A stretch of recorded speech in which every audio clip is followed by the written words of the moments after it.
All right, we are back here on Titans Talk. Phone lines remain open, 737-7767. Jenny has been waiting for a while. Jenny, we appreciate that. You're next up here on Titans Talk.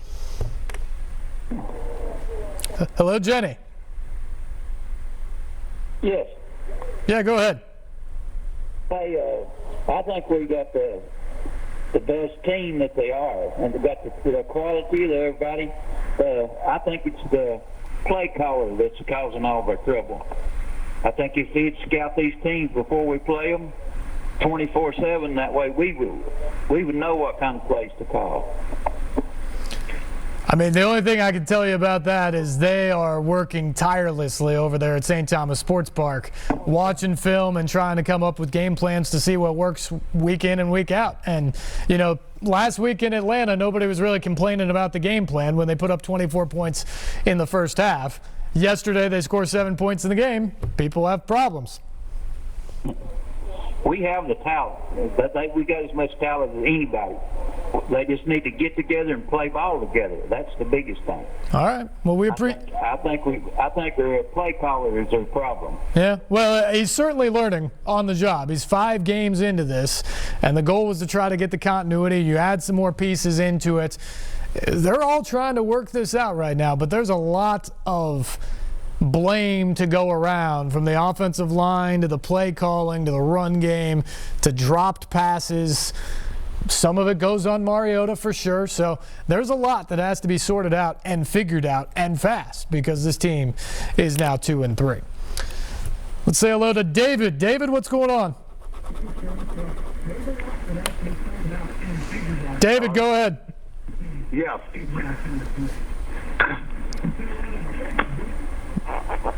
Okay, I was just wondering, an organization drafts a quarterback out of college who has a coach running a hurry-up offense and a shotgun, moving the ball up and down the field, putting stress on the defense, and that takes more stress off your offensive line, so they don't have to block as long. And I don't know why we don't implement that more, because when they do it, they go right down the field. I just don't understand why we don't do that more often.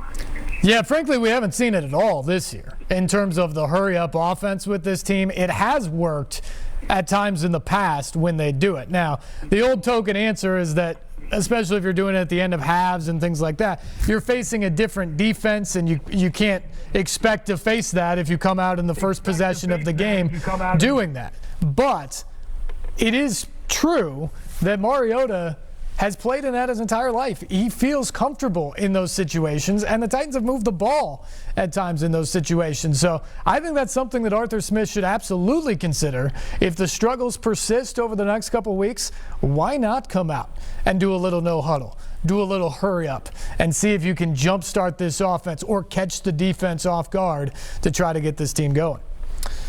Let's go to line 1. Hey, Jay, what's going on? Hey, man, how y'all doing? Doing great. So, I mean, as the optimist, I love Vrabel. He's come in. I love what he's done for our team. You know, I think we're a lot better than they were, but he has got to start winning these games. And I don't mean just like one game here and there. He has to do 2 in a row. He has to do 3 in a row. And you look at the last 2 years, he's winning good games, but then he just falls apart. He makes these little mistakes, and he just has to come together. I'll leave it at that. I want to say hello to my son Wyatt, my daughter Adeline, and my wife Lauren. Thank you so much. All right, thanks, Jay. We appreciate the call. I think that's a good point. Look, here's the bottom line, as we had the caller earlier say. Mike Mularkey came in and really turned this franchise around from a team that was at the bottom of the NFL and selecting number 1 and number 2 overall to a team that won 18 games in 2 years, went to the playoffs and won a playoff game. And Amy Adams-Strunk and John Robinson decided that wasn't good enough. They wanted to be better. To borrow the phrase of the franchise right now, they wanted to go from good to great. And I said this at that moment.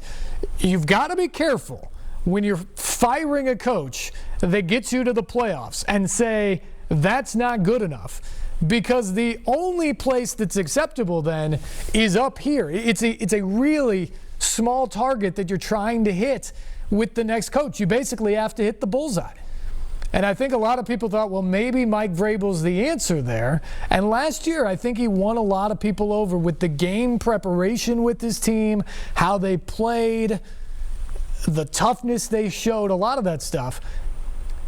The one criticism was the aggressiveness sometimes to a fault.